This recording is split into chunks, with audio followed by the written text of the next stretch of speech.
تو یہ تو تم بالکل ہی بے عقلی اور بیکار سی بات کرتے ہو۔ پھر اس کا دوسرا جواب یہ بھی ہو سکتا ہے کہ وہ عجمی غلام اگر اتنا ہی بڑا عالم تھا تو اس نے اپنی طرف سے قرآن کیوں نہیں پیش کر دیا؟ اس کو کیا پڑی تھی کہ وہ نبی کریم صلی اللہ علیہ وسلم کو جا کے لکھواتا اور آپ کی طرف سے پیش کرواتا؟ وہ خود ہی اپنی ناموری کر لیتا۔ یا کم از کم جس کی طرف یہ اشارہ کرتے ہیں اس کو کوئی ویل نون تو ہونا چاہیے تھا، نامور ہوتا، اس کو تو کوئی جانتا ہی نہیں تھا۔ اور پھر یہ کوئی ایک نام لیتے ہی نہیں تھے، کبھی کسی کو، تو اتنے زیادہ گمنام لوگوں کا نام لیتے ہیں۔ اصل میں بات یہ ہے کہ دیکھیں، عربی زبان بہت فصیح اور بلیغ اور واضح ہے، اپنی بات بہت اچھی طرح سمجھا سکتی ہے۔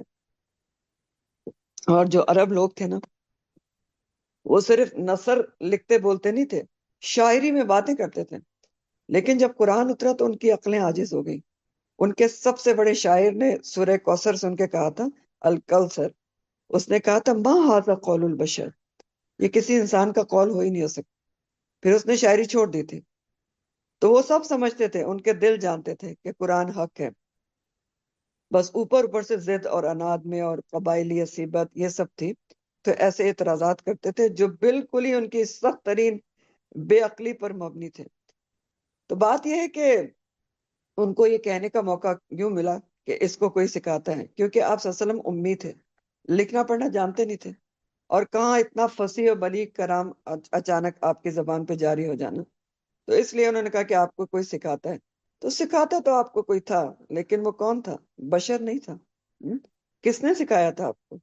رب کریم نے، جیسے کہ قرآن میں فرمایا گیا، اور رحمان علم القرآن، رحمان نے قرآن سکھایا ہے۔ تو بہرحال آگے اللہ تعالیٰ فرماتے ہیں کہ ان الذین لا یؤمنون بآیات اللہ، بے شک وہ لوگ جو نہیں ایمان لاتے ساتھ اللہ کی آیات کے، لا یہدیہم اللہ، نہیں ہدایت دیتا ان کو اللہ تعالیٰ، وَلَهُمْ عَذَابٌ علیم، اور ان کے لیے دردناک عذاب ہے۔ بلا شبہ جو لوگ اللہ کی آیات پر ایمان نہیں لاتے، اللہ انہیں ہدایت نہیں دیتا، اور ان کے لیے دردناک عذاب بھی ہے۔ یعنی جن لوگوں نے تہیہ کر لیا ہے کہ وہ کسی قیمت پر حق کو تسلیم نہیں کریں گے، ایمان نہیں لائیں گے، ایک کے بعد ایک بہانہ لائیں گے، ایکسکیوز لائیں گے، آبجیکشن لائیں گے، تو اللہ تعالیٰ کو کیا ضرورت پڑی ہے کہ وہ زبردستی ان کو ہدایت پر لائے؟ ان کی موت اسی حالت کفر میں ہوگی، اور پھر ان کے لیے کیا ہوگا آگے؟ ان کے کرتوتوں کی وجہ سے عذاب علیم، دردناک عذاب ان کو ملے گا۔ ایک ون لائنر سبق اس آیت کا کیا ہے کہ اس سے پتہ چلتا ہے کہ ہدایت کے لیے ایمان کی موجودگی ضروری ہے۔ ان الذین لا یؤمنون بآیات اللہ، ٹھیک، ہدایت کے لیے اللہ کی آیات پر ایمان لانا ضروری ہے، اور ایمان اور ہدایت نہ ہو تو پھر انسان کا مقدر دردناک عذاب ہے۔ ایمان ضروری ہے، ایمان کے ساتھ ہدایت کے راستے پر چلنا، اس کو ڈھونڈنا ضروری ہے، اور اگر نہ ایمان ہو نہ ہدایت ہو تو پھر کیا ہے؟ پھر وَلَهُمْ عَذَابٌ علیم ہے۔ پھر آگے فرمایا کہ انما یفتری الکذب الذین لا یؤمنون بآیات اللہ، انما بے شک، یفتری گڑ لیتا ہے، الکذب جھوٹ کو، الذین وہ لوگ جو لا یؤمنون بآیات اللہ، جو اللہ کی آیات پر ایمان نہیں لاتے، وَأُولَئِکَ هُمُ الْکاذبُونَ، اور یہی لوگ وہی جھوٹے ہیں۔ ہم کا جو لفظ ہے نا، یہ کلمہ حصر کہلاتا ہے، اور یہ بھی تاکید کے لیے ہوتا ہے۔ تو اس کا رواں ترجمہ اس طرح ہوگا کہ جھوٹ تو صرف وہ لوگ گھڑتے ہیں جو اللہ کی آیات پر ایمان نہیں لاتے، اور وہی لوگ ہم الکاذبون، لازمی طور پر پکے جھوٹے ہیں۔ یعنی کفار مکہ پیغمبر صلی اللہ علیہ وسلم پر افتراء کا الزام لگاتے ہیں، جبکہ یہ اچھی طرح جانتے ہیں کہ نبی کریم صلی اللہ علیہ وسلم نے زندگی بھر کبھی جھوٹ نہیں بولا، کوئی جھوٹی بات کسی کے ذمے نہیں لگائی، خود ہی تو کہتے تھے صادق اور امین۔ تو کیا وہ اللہ پر اتنا بڑا جھوٹ باندھ دیں گے اور یوں ہی کہہ دیں گے کہ یہ کتاب اللہ نے مجھ پر اتاری ہے؟ تو جھوٹے تو یہ خود ہیں کہ اللہ کی آیات اور قرآن کے منکر ہیں، پکے جھوٹے ہیں۔ اولئک هم الکاذبون، کہ سب کچھ جانتے بوجھے نبی کریم صلی اللہ علیہ وسلم کے متعلق ایسی باتیں کرتے ہیں اور اللہ کے کلام کو دوسروں سے منسوب کرتے ہیں۔ تو یہاں بھی بہت ہی امپورٹنٹ ایک سبق ہمارے لیے بنتا ہے کہ اللہ تعالیٰ کہہ رہے ہیں کہ جو اللہ کی آیات پر ایمان نہیں رکھتے تو وہ جھوٹے ہیں۔ اولئک هم الکاذبون، وہی جھوٹ کرتے ہیں اور وہی جھوٹے ہیں۔ تو بہت غور طلب بات ہے کہ اللہ کی آیات پر جو ایمان لانے والا ہوتا ہے وہ جھوٹا نہیں ہو سکتا، جو اللہ تعالیٰ کی آیات پر ایمان نہیں لاتا ہاں وہ ہم الکاذبون، جھوٹا ہو سکتا ہے۔ کیوں؟ کیونکہ جو ایمان والا ہے اس کو پتا ہے کہ جھوٹ کیا ہے، گناہ کبیرہ ہے، گناہ کبیرہ۔ اور جو ایمان والا ہے اس کو یہ بھی پتا ہے کہ جھوٹ بولنا کس کی صفت ہے؟ منافقین کی صفت ہے۔ تو آج کی تفسیر یہیں تک ہے، انشاءاللہ تعالیٰ آگے کل پڑھیں گے، اور کل کی تفسیر بھی امپورٹنٹ تفسیر ہے، ویسے تو قرآن کی ہر تفسیر ہی امپورٹنٹ ہوتی ہے۔ انشاءاللہ کل ملاقات ہوگی، اور ابھی ہم سیرت نبی صلی اللہ علیہ وآلہ وسلم پڑھیں گے انشاءاللہ۔